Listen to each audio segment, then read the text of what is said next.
Hello everybody! Magandang araw. Ngayon ituturuan ko kayo kung paano nga ba gamitin ang CapCut.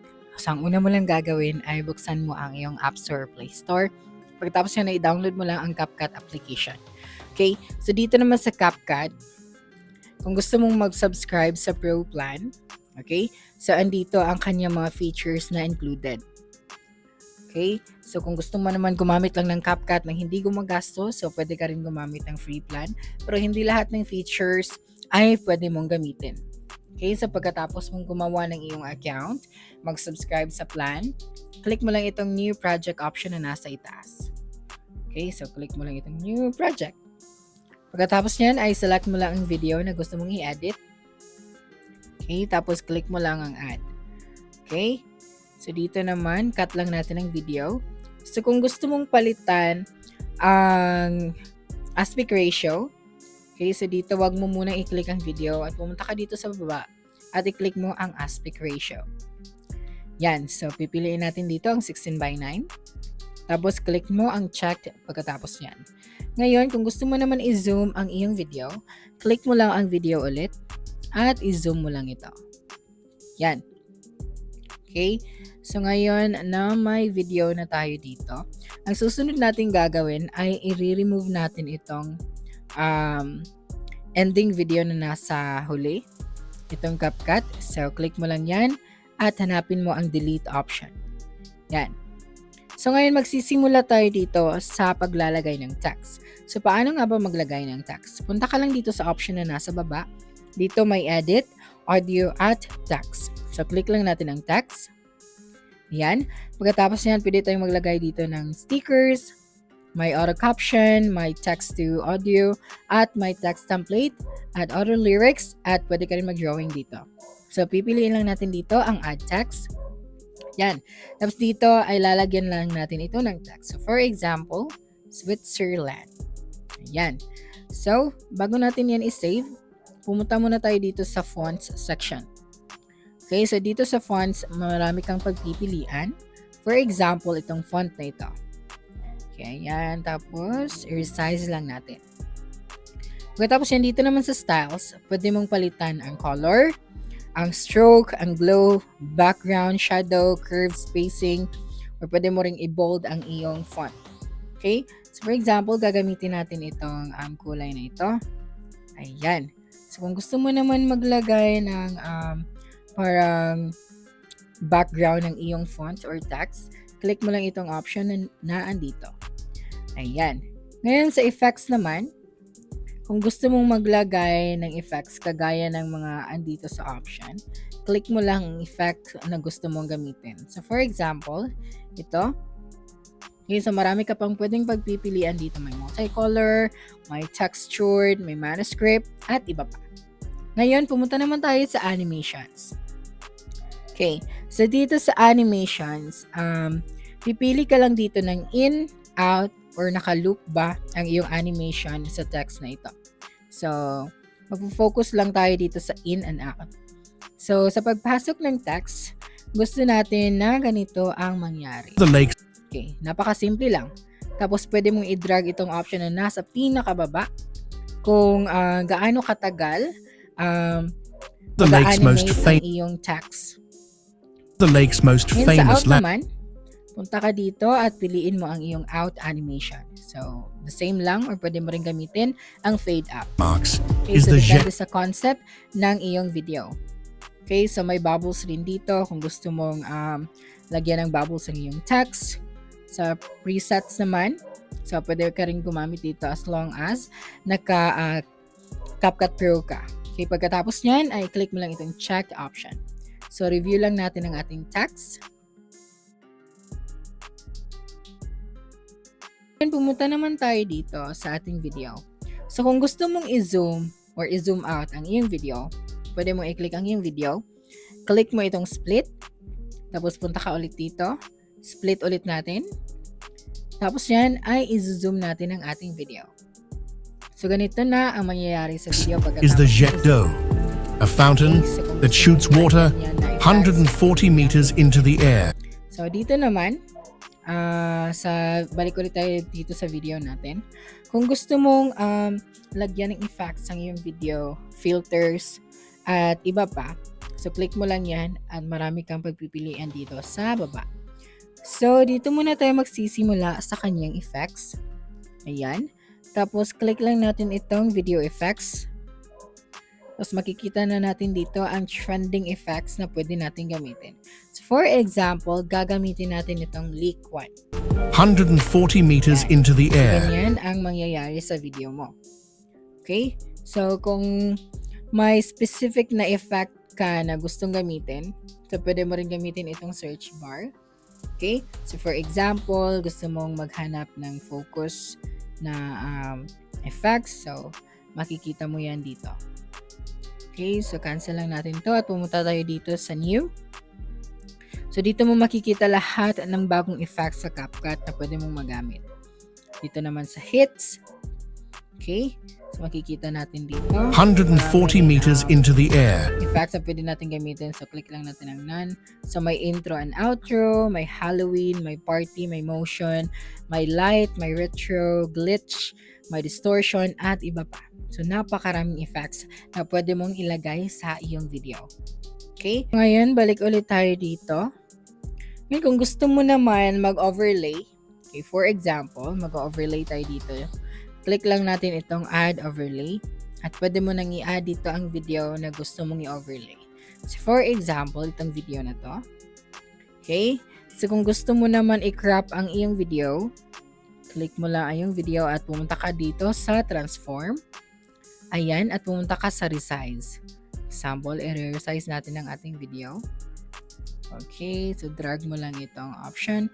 Tapos, click mo lang itong checked na nasa itaas. Ayan, tapos ikakat lang natin ang ating video. Ayan, tapos click lang natin ang delete. Okay, so ganito na ang kanyang itsura kapag i-overlay mo ang iyong video.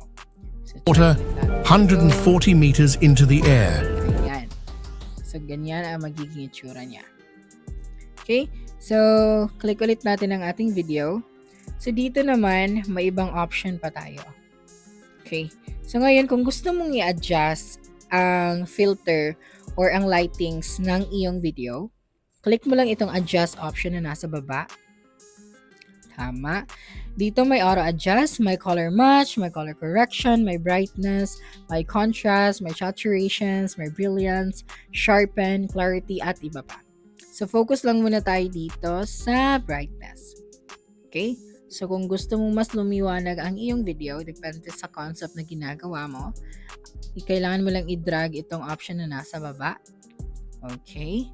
Tapos sa contrast naman, adjust mo lang kung anong contrast, kung gaano kataas na contrast ang kailangan mo sa video mo. Okay? So, saturation naman, adjust lang natin ang kanyang saturation.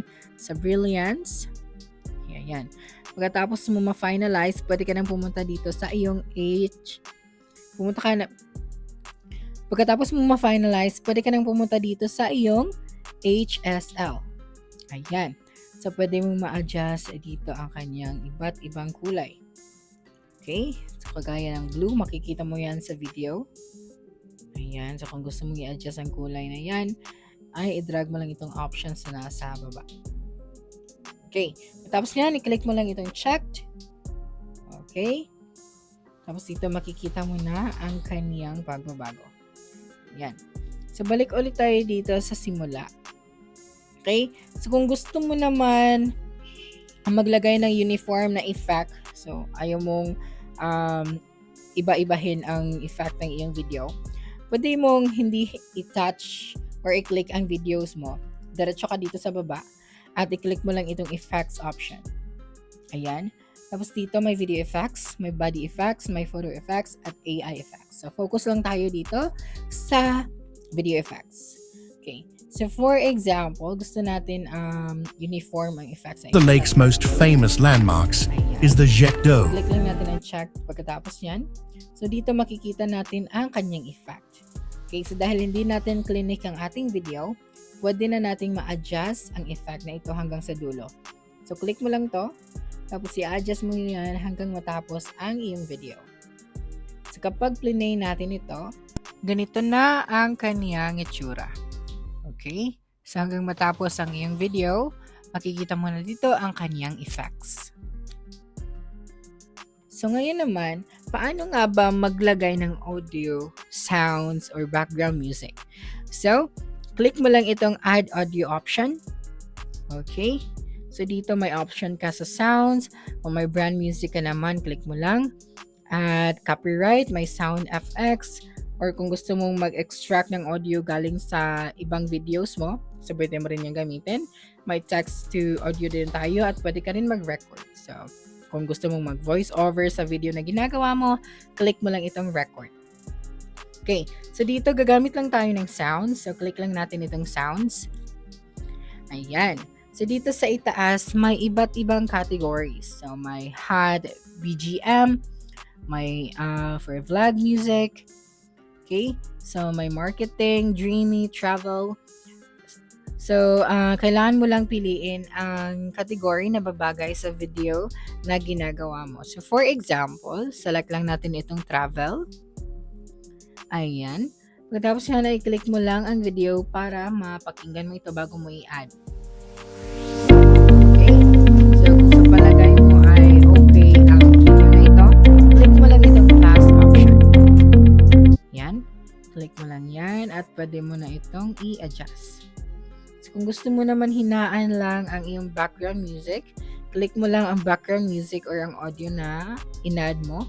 Tapos, click mo lang itong volume. Okay, tapos kailangan mo lang itong i-adjust. Okay, so ngayon pwede Lake's mo most pakinggan famous ang landmarks. audio. Okay. Tapos dito naman, kailangan lang natin itong i-cut. Okay, so ayaw naman natin na automatic lang na mamamatay yung audio. So kailangan natin lagyan ito ng fade effect. So click ulit natin ang audio, tapos click mo lang itong fade option. Ayan, so pwede natin gamitin ng fade in or fade out. So fade out lang.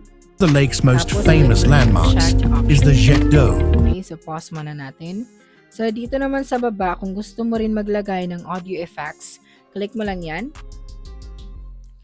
Okay. Pagkatapos dito sa voice filters, so may low, The lake's high, most low famous button, landmarks echo, is the Jet may d'eau. echo, A sleep. fountain. The lake's So, most depende na yan. famous landmarks Sa voice is the characters Jet naman, d'eau, marami ka rin dito a fountain pwedeng gamitin. that shoots water Sa speech 140 song. meters into the So, air, pwede mo rin making it one of the pop, tallest fountains hip-hop, in the R&B, world. reggae, The lake is and also jazz. home to the Château de So, Chillon, click lang natin a medieval yung castle. or ito. The lake's most famous Tapos yan, landmarks i-click mo lang is the Jet yung d'eau, a fountain. Okay, so pwede mo nang i-review ang video. The lake's most na famous ginagawa. landmarks Check is the Jet natin. d'eau. Ayan. So, ngayon, kung gusto mo naman mag-add ng images sa iyong video, so, kung ayaw mo naman mag-focus lang sa paggawa ng or pagko-customize or pag-edit ng iyong video, so, click mo lang itong plus icon para pwede mong dugtungan ang iyong ginagawa. Tapos, punta ka lang sa iyong photos at piliin mo lang ang photo na gusto mong i-add dito. Okay, so pagkatapos yan, ay pwede mo na rin i-customize ang iyong photo. Okay, so balik ulit tayo dito sa options na nasa baba. Makikita natin dito na may stickers at background. So sa stickers muna tayo. Dito sa stickers, for example, ginagawa mo itong video na ito para sa iyong YouTube channel. So gusto mo maglagay ng sticker katulad ng subscribe, like, or notification bell. So pwede mo gamitin itong search bar na nasa itaas. Pagkatapos yan, ay hanapin mo lang or i-type mo lang ang sticker na gusto mong gamitin. Okay, so for example, notification bell YouTube. Okay, so marami kang stickers na pwedeng gamitin dito. Okay, so for example, gagamitin natin itong recent stickers. Okay, so subscribe. The lake's most famous. follow The me. lake's most. Yan, i-click mo lang itong chart. Tapos pwede mo nang i-adjust ang iyong stickers. Okay, so adjust lang natin. Click mo lang at kailangan mo lang itong i-place sa iyong sa kanyang tamang position. Okay, so pwede mo rin i-adjust ang size ng sticker. Ayan, so punta ka lang dito. Tapos ganito na. The lake's. Kailangan lang natin itong i-pantay para same ang kanilang duration. So kapag play ulit natin ang ating video, ganito na ang kanyang magiging itsura. Okay, so makikita natin dito ang kanyang stickers. Zoom out lang natin ito ng konti kasi parang sobrang kanyang pagiging zoom in. A fountain that shoots water So pagkatapos yan, 140 meters. okay, so dito naman ulit sa baba, may caption section. So kung gusto mong maglagay ng caption sa iyong video, click mo lang itong caption. Ayan. So, pwede kang mag-generate ng caption from the video. So, kung may nagsasalita sa video, may voiceover, so pwede mong i-generate automatically ang kanyang caption. Okay. So, dito naman, spoken language. Para ma-detect niya, piliin mo lang ang language na ginagamit ng nagsasalita sa iyong video para automatic na malalagay ang kanyang caption. So, templates naman, marami kang pagpipilian dito. So, kung makikita mo iyang may diamond check, ibig sabihin yan ay pwede mo itong gamitin kahit nasa pro version ang mga templates na iyan since nakasubscribe naman tayo. So, kung hindi ka nakasubscribe, hindi mo pwedeng gamitin ang mga naka-diamond kung wala itong check. Okay, so pwede mo lang gamitin itong mga naka-free dahil hindi mo na ito kailangan pang bayaran. Okay, pagkatapos yan, i-click mo lang itong generate option. So, kung na-finalize mo na lahat ng elements, filters ng iyong video, click mo lang itong option na nasa itaas. Ayan, so pwede mong ma-adjust ang kanyang resolution, frame rate, at ang kanyang code rate. Pagkatapos dyan, i-click mo lang itong export option. Okay. Tapos, mag-antay ka lang ng ilang segundo hanggang ma-save ang iyong video. So, that's it for this video. If you think this video helped you solve your concern, please subscribe, like this video, and leave your comment below. Bye!